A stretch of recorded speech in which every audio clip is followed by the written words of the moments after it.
Good morning, class. Welcome back. Once again, I hope that you guys had a great weekend. In today's class, we are going to do our presentations. But before that, just going to do a quick lesson. We're going to talk about two competitors, Apple and Microsoft, and we're going to look at the differences between their messaging. Then I'm going to show you my presentation for my product that I came up with a few weeks ago when we first started class, just to give you an idea of how your presentations should go. So let's get right into our product comparison. Like I said, we're going to compare between Apple and Microsoft. Let's look at Apple first. So the Macintosh computer was released in 1984, and it was the first computer that had the graphical user interface and a mouse. And it basically introduced this idea that you can point and click on icons, which was really very revolutionary as far as computers are concerned. So let's look at the 4 P's of the Apple Macintosh.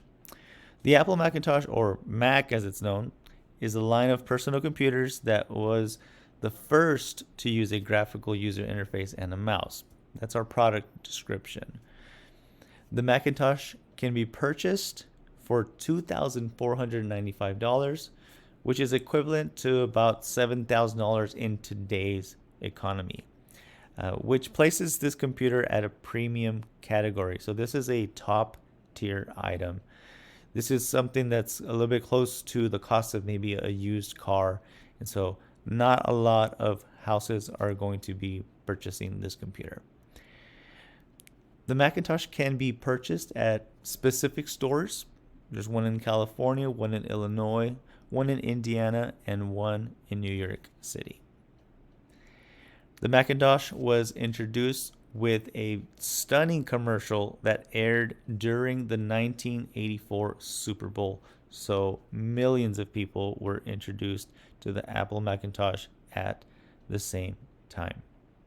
So we're going to watch this video, and I'm just going to turn the volume down and just do a quick commentary as the video plays. And then after that, we'll talk a little bit more about Macintosh and Apple. So here we see some gray figures.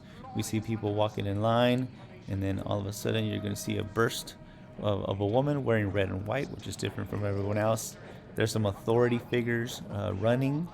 A little bit more of people walking in line. Another quick burst of the lady in red and white.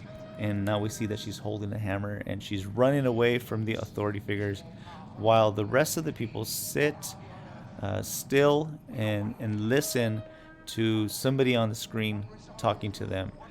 So here we see that the authority figures are trying to catch this lady because she's about to do something. She's swinging a hammer round and round. She lets the hammer go, and the hammer hits the screen, and you see an explosion. And everybody who is in gray looks to be in awe. And here we have our introduction of the Macintosh, and we have our logo. All right, now let's look at Microsoft.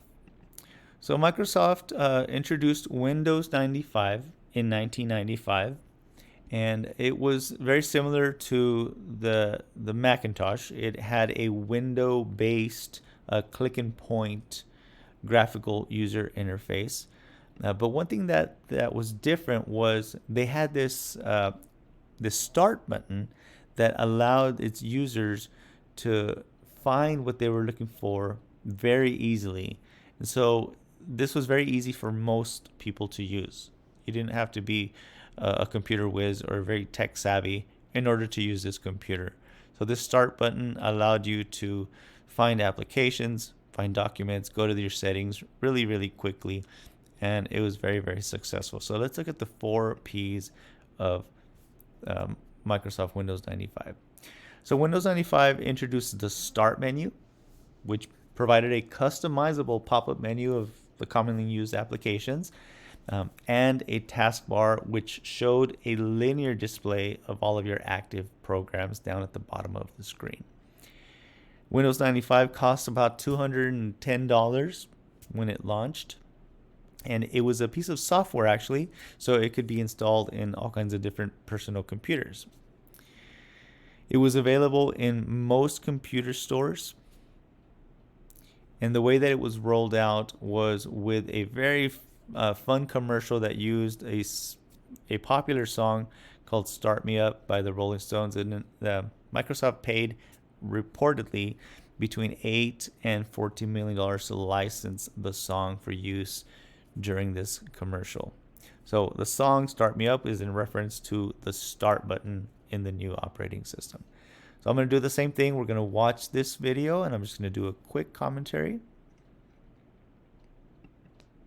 Then we see our start button and our Windows logo, and we see start exploring.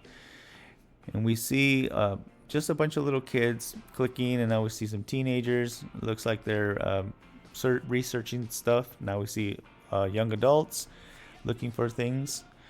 Start doing. Start organizing. So now we see it being used for business, all kinds of different businesses. Start connecting. Now people are using it to talk to each other when they're not at home, it looks like. Start creating. So you can actually make things with this computer.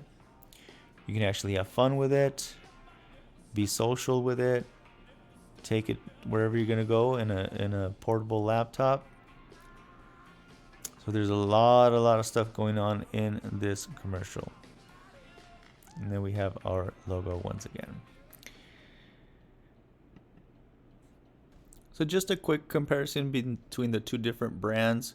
Here we have Apple, which decided on a very minimalistic logo. It's basically an apple with colors across it.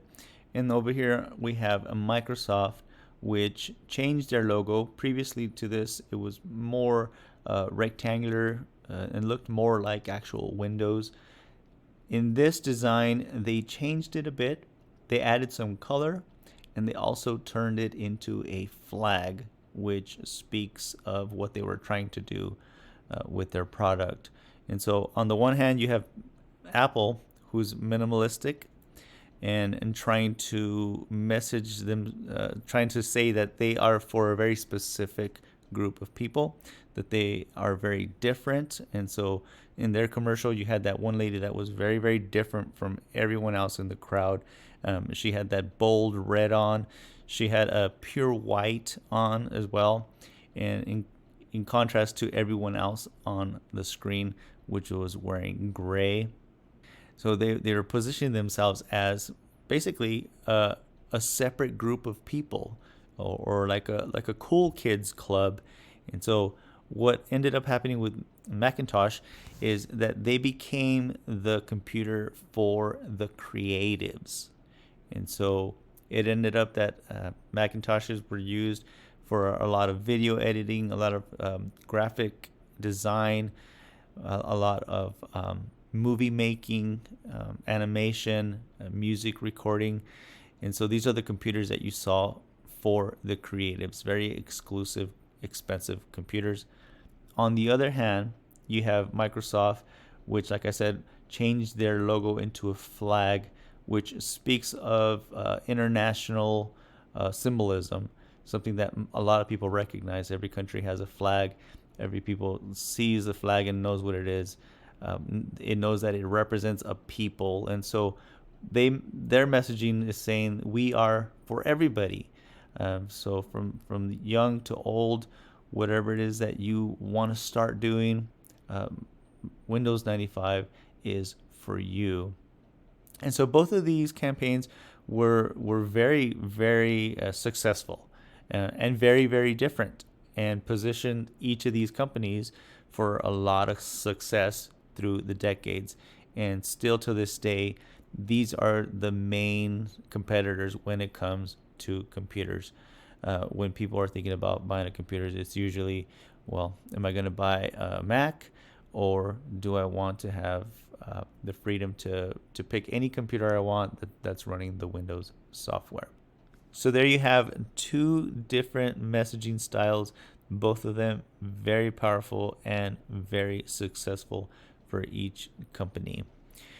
Okay, now I'm going to present to you my product, which I came up with a couple of weeks ago when we were looking at presenting shoes.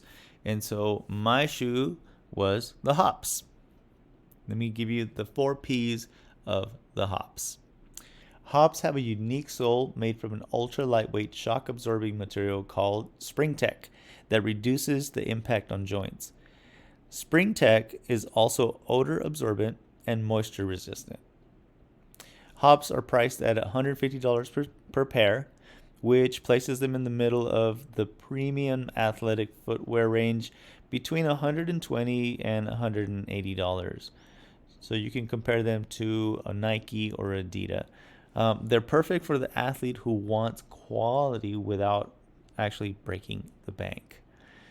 Hops can be purchased directly from hops.com or at any online shoe retailer.